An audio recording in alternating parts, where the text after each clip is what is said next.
Selama saya motret, saya pernah punya kelas fotografi namanya di tempat saya tinggal, namanya kelas fotografi. Itu dulu saya ngajarin motret dari nol itu secara gratis mas, fotografi. Tapi baru sampai kelas ketiga akhirnya saya kewalahan, terus sampai hari ini belum berlanjut. Jadi kalau di tataran fotografi itu hierarkinya yang pertama adalah beginner itu masih awalan.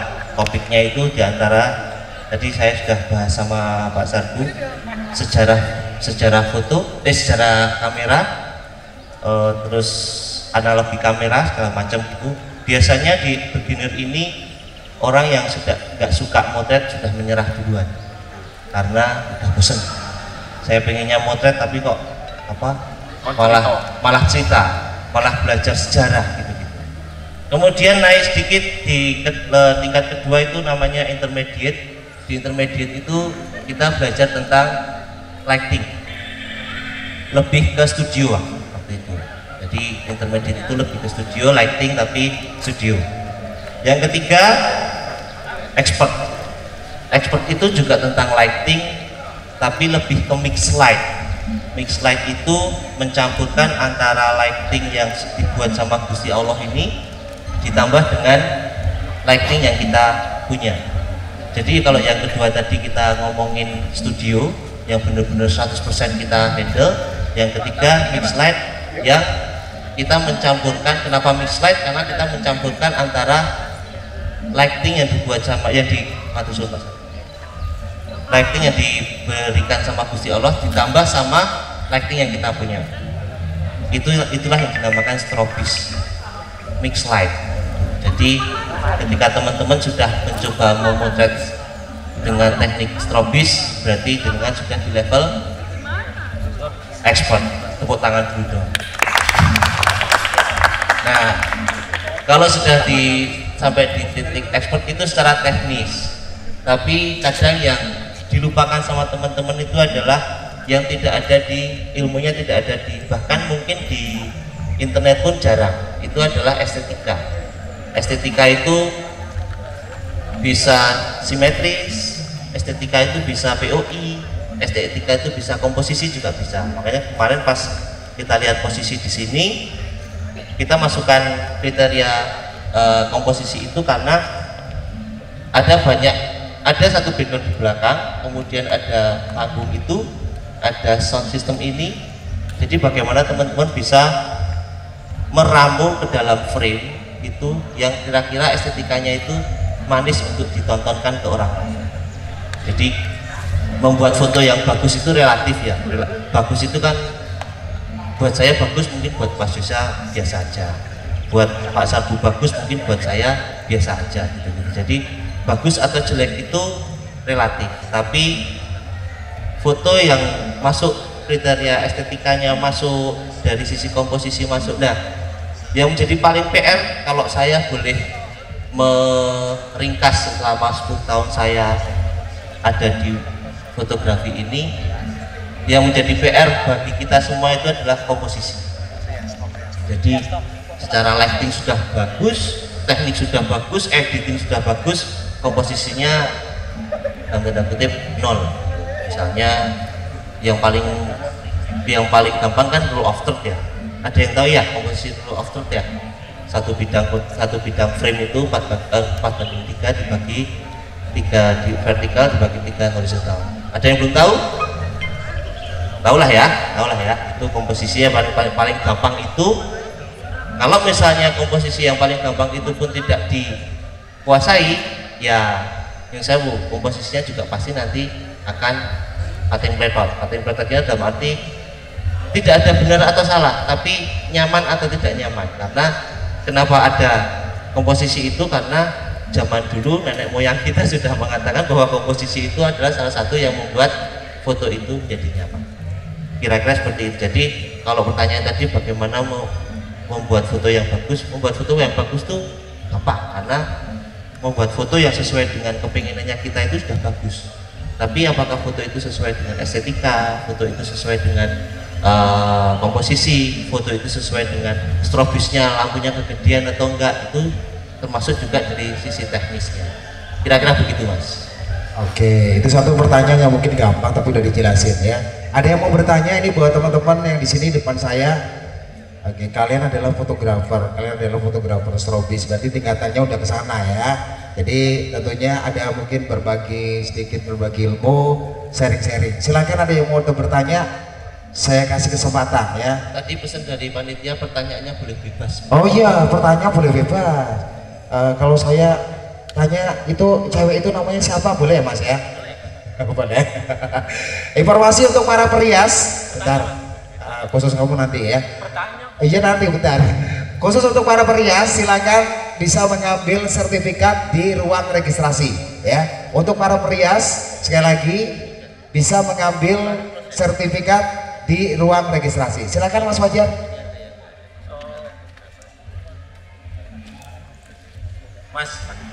Mas Gebi kan rumahnya Magelang. Kalau saya lihat kan Mas Gebi pernah sering banget motret di Jogja, terus di luar kota lain juga, bahkan sampai luar negeri. Itu triknya seperti apa Mas, biar kita bisa nggak cuma di Pemalang aja seperti itu? Ya, pertanyaan bagus, tapi saya belum jawabnya.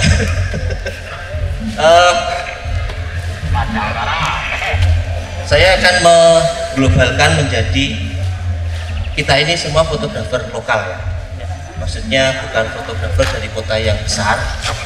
Kita ini semua fotografer lokal yang kotanya itu besar enggak, kecil enggak, tangguh. Jadi saya pun juga dari kota Magelang yang 2 jam ke utara itu sudah sampai Semarang, 1 jam ke bawah ke selatan itu sudah sampai Jogja. Jadi Magelang itu ada di tengah-tengah antara 2 kota yang lifestyle-nya, kemudian tingkat konsumsinya itu sangat membingungkan. Karena mau belanja sedikit, naik sedikit sudah sampai Semarang. Punya duit sedikit, mau beli apapun lari ke Jogja. Sama juga dengan jasa foto.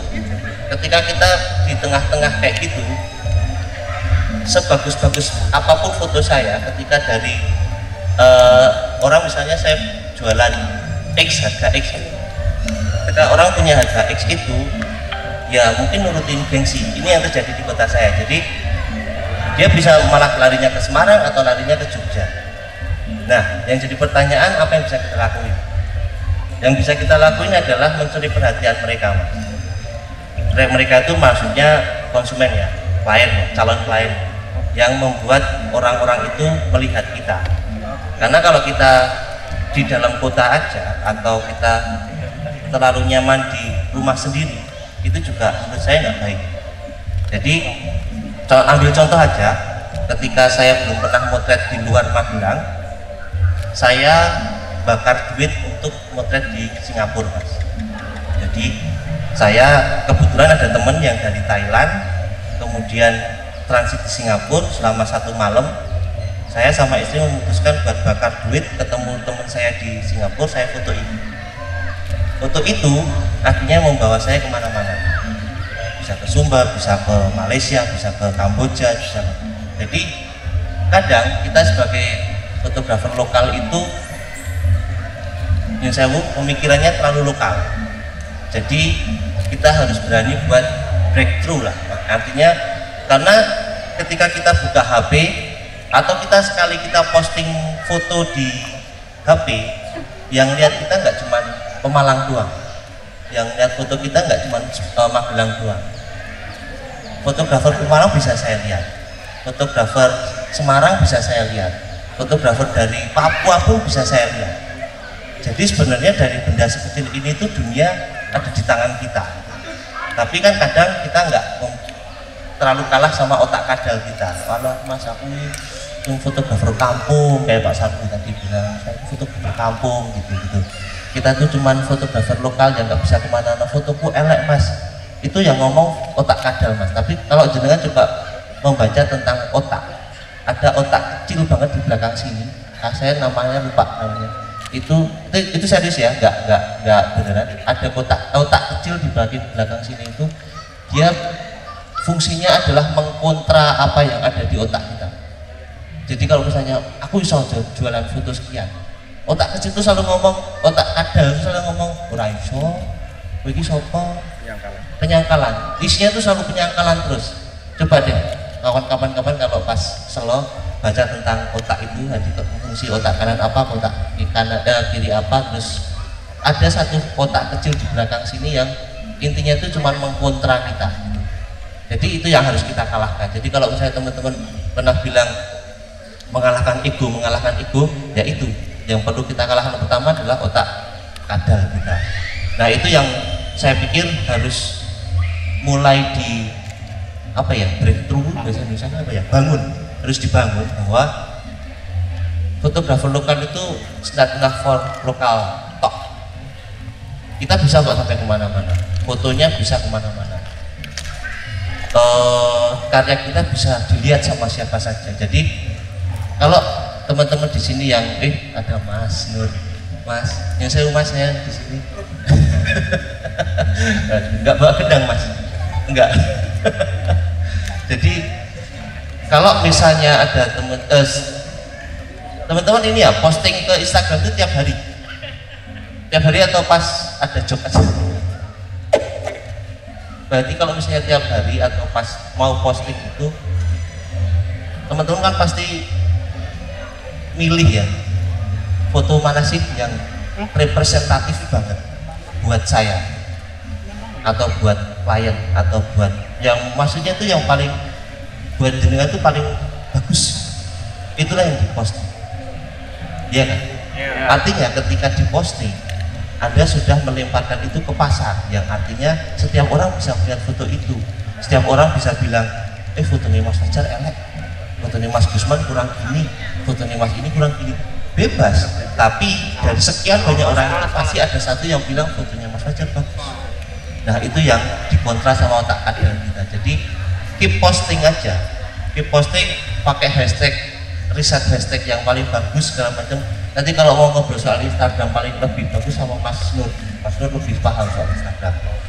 Saya juga sering ngobrol sama Mas Nur itu. Kemudian setelah itu Mas, setelah itu bisa sama image Mas, branding juga. Kalau misalnya kita sudah mencoba buat keluar breakthrough, membangun apa yang mau kita lempar ke pasar, tidak didukung sama branding kita, ya itu juga termasuk. Saya pernah tiba-tiba ada orang mau foto di Bali, ada wedding di Bali. Saya hitungin bla bla bla bla bla, totalnya itu 60 jutaan semuanya. Sampai hamin seminggu tidak ada kabar, akhirnya gagal, batal. Tapi ternyata yang motretin si klien itu di Bali itu teman saya sendiri. Saya tanya iseng-iseng, harganya 80 juta Mas. Jadi saya kalah di branding. Meskipun saya paling lebih murah daripada dia, tapi saya kalah di branding. Teman saya brandingnya lebih, padahal saya di Magelang, teman saya di Semarang, kan satu garis tuh. Kalau kamu mau ke Bali kan sama aja sebenarnya. Tapi ternyata lebih memilih ke teman saya yang mungkin brandingnya lebih kuat. Nah itulah kenapa saya selalu bilang bahwa branding, personal branding itu sangat-sangat penting. Karena ketika orang melihat, wah keren ini, itu saya begitu melihat fotonya keren gitu, begitu personal brandingnya atau brandingnya meletot, ya orang akan, ini beneran nggak ya, serius nggak? Itu termasuk sama follower Mas. Ketika fotonya Mas Fajar itu bagus banget, keren-keren gitu, followernya cuma 200, itu juga pertanyaan. Jadi saya tidak pernah mentabukan orang bagi follower, enggak. Karena mau nggak mau follower itu juga membranding kita sendiri. Jadi kalau followernya cuma 200, fotonya bagus, followernya 200, sorry to say di Indonesia juga itu juga diperhatikan. Jadi bukan saya mempersilahkan teman-teman buat beli follower, enggak, tapi kalau saya boleh kasih clue sedikit, follower itu juga salah satu item yang membuat apa ya, decision item lah ya, yang membuat klien itu akhirnya mau mengambil kita. Itu Mas. Menjawab Pak? Menjawab ya? Alhamdulillah. Ada lagi? Oh, MC-nya hilang nih.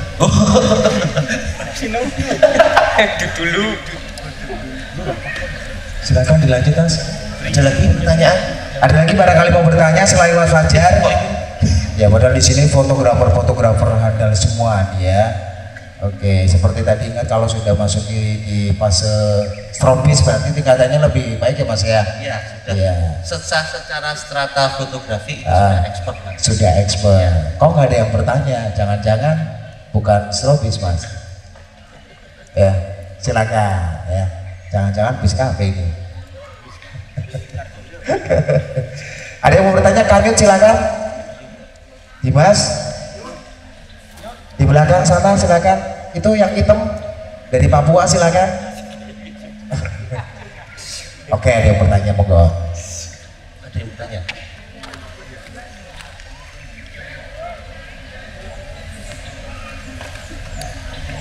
Ya, terima kasih diberi kesempatan. Mungkin bertanya tentang kaitannya tadi Pak, kita personal branding. Siap. Sedangkan itu tadi jenengan yang harga lebih murah aja kalah. Ya. Ya kan?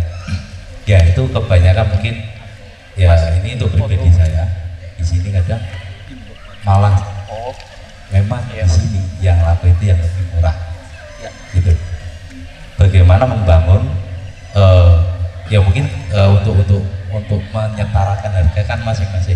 Yes. Nggak mungkin semua bisa, tapi mungkin jenengan bagaimana memberi tips agar para fotografer profesional itu di sini makmur semua Pak, gitu. Nyatanya lemu Nah, karena Dengan gendut Mas. Nanti mak ya, ya mungkin enggak kadang-kadang memang dipikir oh iya ini dapat job lihat loh kita kalah ternyata kok tidak jadi, ternyata kalah sama yang hobi. Enggak, ini lebih murah mending hobi. Kita kalah kadang malah yang sama fotografer hobi. Itu kita ingin memberi apa jangan kita beri tips, nah kita diberi tips agar apa ya customer itu benar-benar biar meyakinkan ke customer itu. Terima kasih. Siap. Mas, yang perlu kita setujui adalah tidak ada yang salah ketika kita mau jualan murah. Tidak salah. Dengan mau jualan 500, 200 ribu, ada yang 10 juta, nggak ada yang salah Mas. Maksudnya harga itu adalah representasi kita paling mudah. Jadi ketika saya sudah sampai ke Singapura, luar negeri segala macam, saya jualan wedding 1,5 juta. Apakah itu sudah merepresentasikan saya? Enggak. Jadi dari situ aja kita sudah terjawab sedikit di situ. Tapi yang perlu kita sepakati adalah tidak ada yang salah ketika kita jualan murah. Oke, setuju ya? Jadi tidak ada yang salah ketika kita jualan murah atau mahal, nggak ada yang salah. Tapi yang jadi permasalahan adalah, bukan permasalahan sih, yang agak dilupakan sama teman-teman adalah kita tidak pernah memperhitungkan achievement yang pernah kita dapat. Achievement itu maksudnya apapun yang terjadi selama karir Anda motret. Contoh, saya motret selama 10 tahun itu life achievement. Saya motret 10 tahun, Mas Yusa misalnya baru 2 tahun. Life achievement saya 10 tahun, Mas Yusa 2 tahun. Satu ya. Saya sudah motret ke luar negeri, itu life achievement. Saya motret Ana Avanti, life achievement. Saya motret anaknya Intan Avanti, itu achievement. Saya motretin apalagi itu life achievement. Permasalahannya kita nggak pernah pamer itu permasalahannya. Jadi fotografer lokal itu masih terlalu merendah, nggak mau cerita nanti dikira pamer. Tapi padahal itu yang menaikkan harga kita. Misalnya, jadi kalau jangan contoh saya jangan jadi patokan ya. Setiap orang punya life achievement masing-masing. Misalnya saya potret prewedding 5 hari berturut-turut, itu life achievement juga sebagai fotografer. Saya pernah motret paket wedding yang biasanya 2,5 juta, ini 15 juta, itu life achievement juga. Ada yang misalnya dari foto wedding yang tadinya 500D, sekarang saya pakai 7 apa sih D750 misalnya naik banyak banget, itu life achievement juga. Itu yang harus di deliver ke klien. Artinya klien itu harus tahu.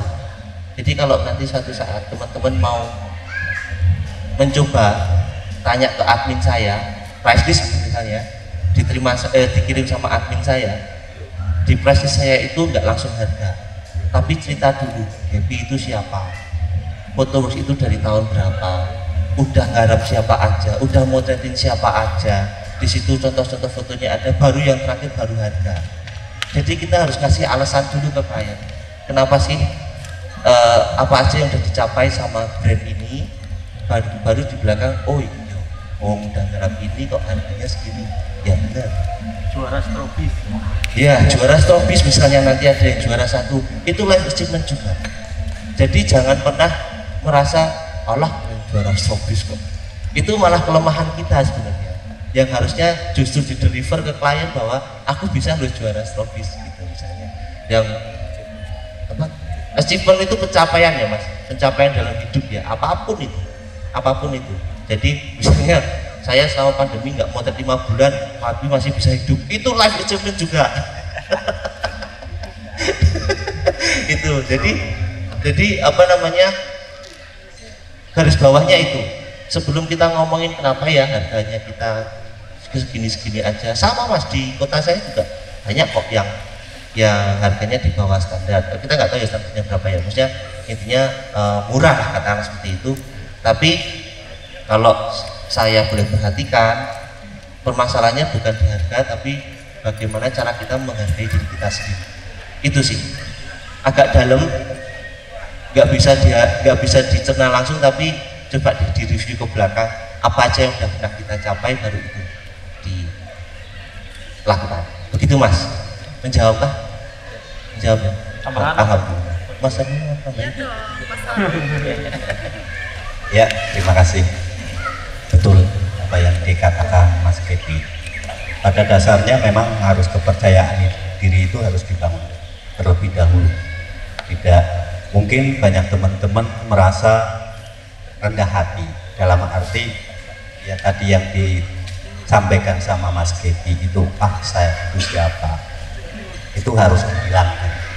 Dan kita yakin bahwa sesuatu keyakinan itu akan berdampak kepada diri kita sendiri, tidak pada orang lain. Dimana kita misalkan kita mau jalan ke utara, tapi kita nggak yakin bahwa itu utara, ya, itu utara, salah satu contoh. Berarti kan itu ragu bahwasanya padahal itu utara sendiri. Nah, untuk tadi saya mungkin ya sudah ngobrol sama Mas Happy, ini berkaitan dengan lomba-lomba tadi.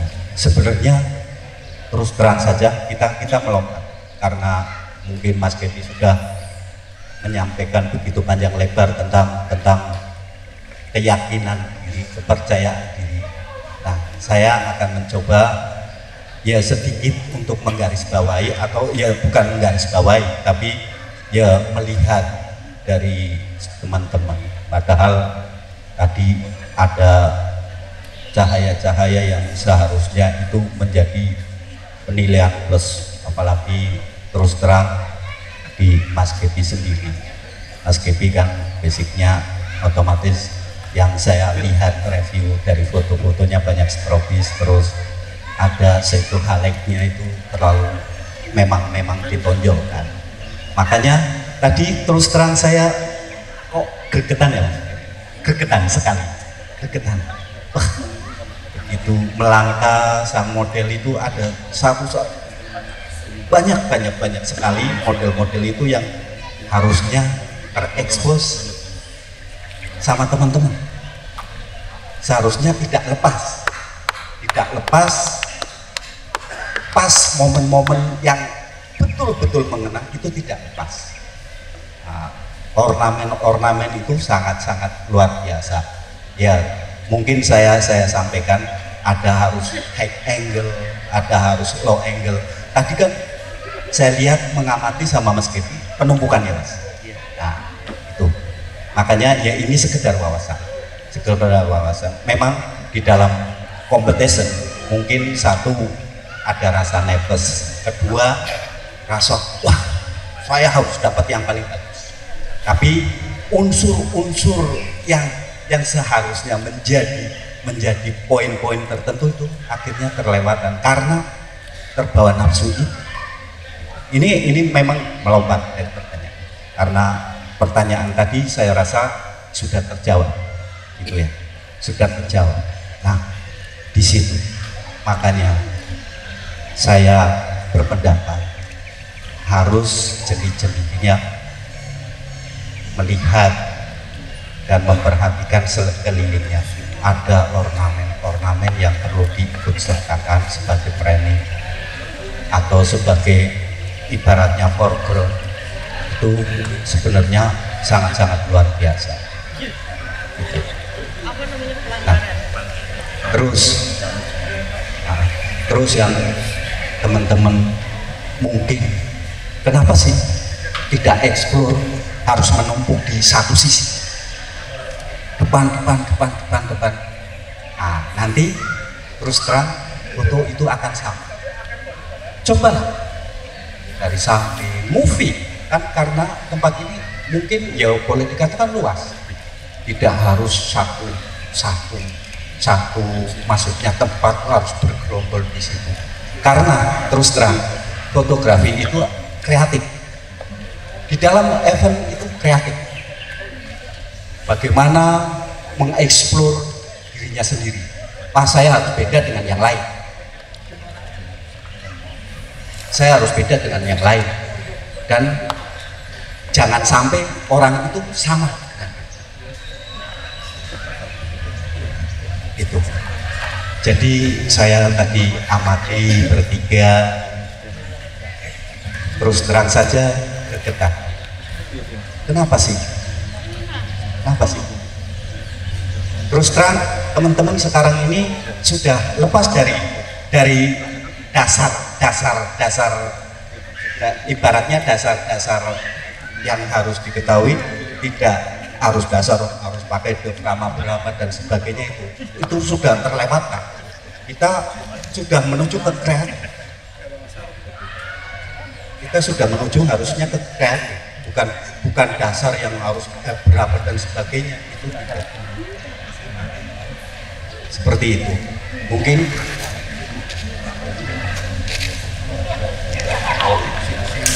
oke, siap. Sebentar, ini ada informasi dari panitia. Monggo. Iya, ini mohon perhatian untuk para peserta yang belum mengirimkan file segera, karena baru 45 orang. Jadi saya tunggu dari panitia 5 menit belum mengirimkan file, berarti selanjutnya gugur. Ya, jadi yang belum mengirimkan file untuk peserta lomba, karena ini baru 45 orang yang terkirim. Yang belum, kami tunggu 5 menit ke depan tidak mengirimkan. Ya, itu saja sih, mungkin ya sekedar pendapat saya pribadi. Mungkin ada pemikiran dari teman-teman yang lain, ya monggo saja. Dan saya memang salut sekali dengan Mas Baby, dengan Mas Yosa, pengetahuan fotografinya sangat luar biasa.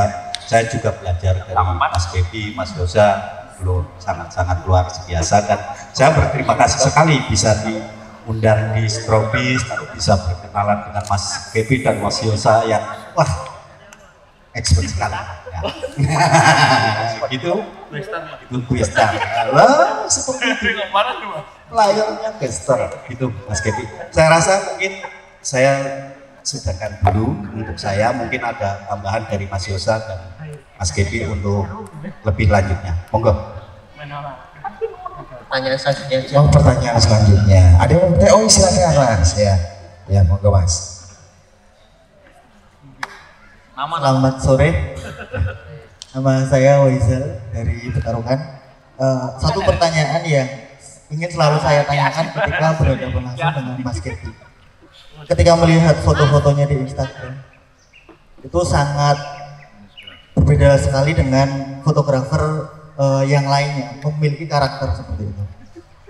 Yang ingin saya tanyakan itu bagaimana kita mengeksplor suatu tempat atau kondisi tertentu ketika kita memfoto dan itu on the spot, kita baru lihat dan belum survei lokasi atau kita belum tahu bagaimana keadaannya, backgroundnya atau nanti penempatannya seperti apa. Apakah itu sebelumnya perlu kita melukiskan, menggambar, membuat sketsa, atau langsung on the spot kita bisa menemukan ide kreatif tersebut? Terima kasih. Terima kasih Mas apresiasinya. Ini prewed sama wedding ya. Kalau prewed mungkin kita bisa survei dulu mungkin ya. Survei, maksudnya kalau tempatnya memungkinkan buat survei dulu mungkin kita survei. Kadang yang lupa itu adalah arah matahari. Arah matahari itu kalau pagi dari mana, kalau sore dari mana itu kadang itu yang jadi poin saya. Karena saya kan ngeh banget sama shadow kan. Jadi karena saya bersahabat dengan shadow, jadi saya benar-benar memperhitungkan arah matahari. Survei misalnya salah satunya seperti itu.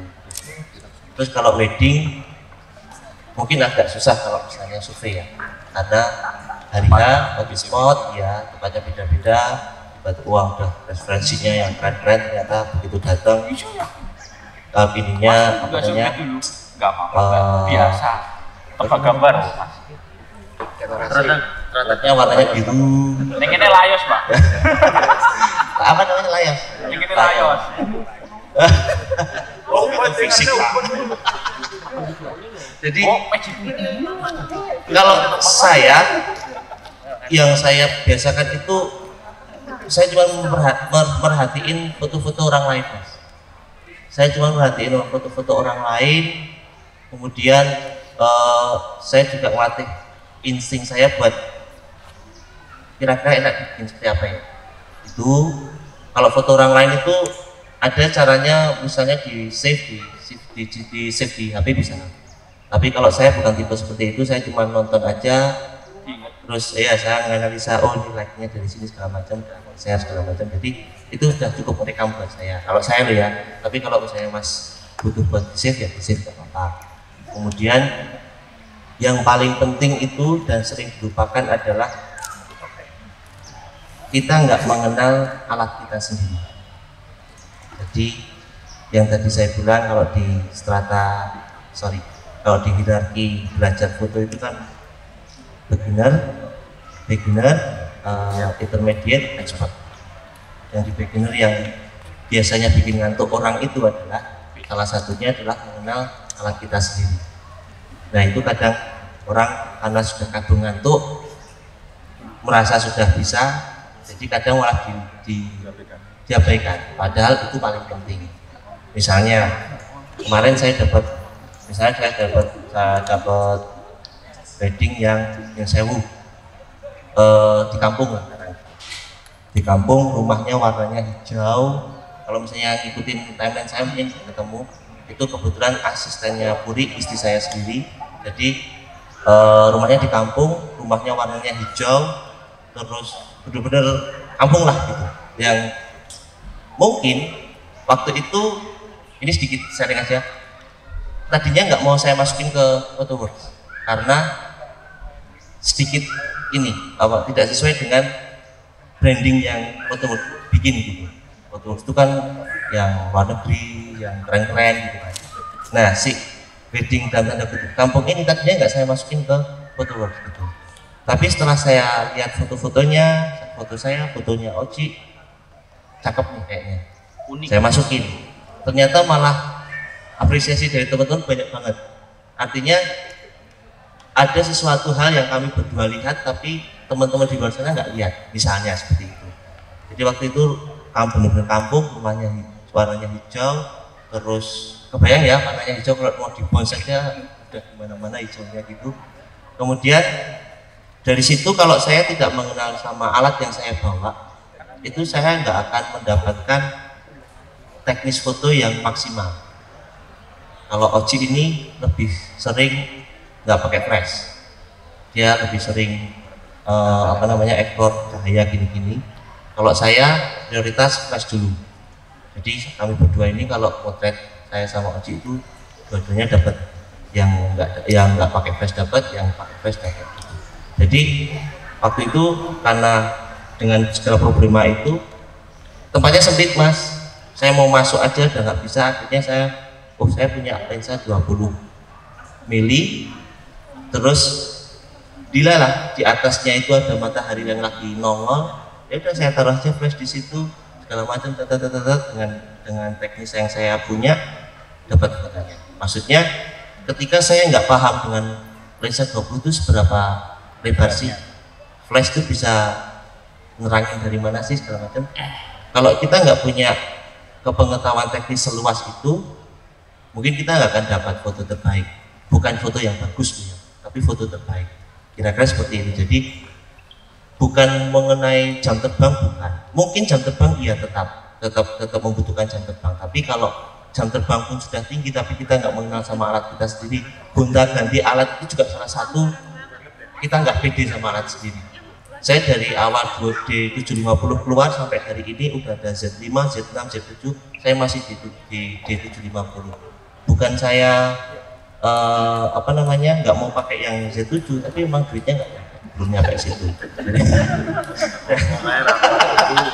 Jadi ya alat saya punyanya ini, ya udah saya manfaatin. Lensa saya semua murah mas, lensa saya semua AFD semua, nggak ada yang nano.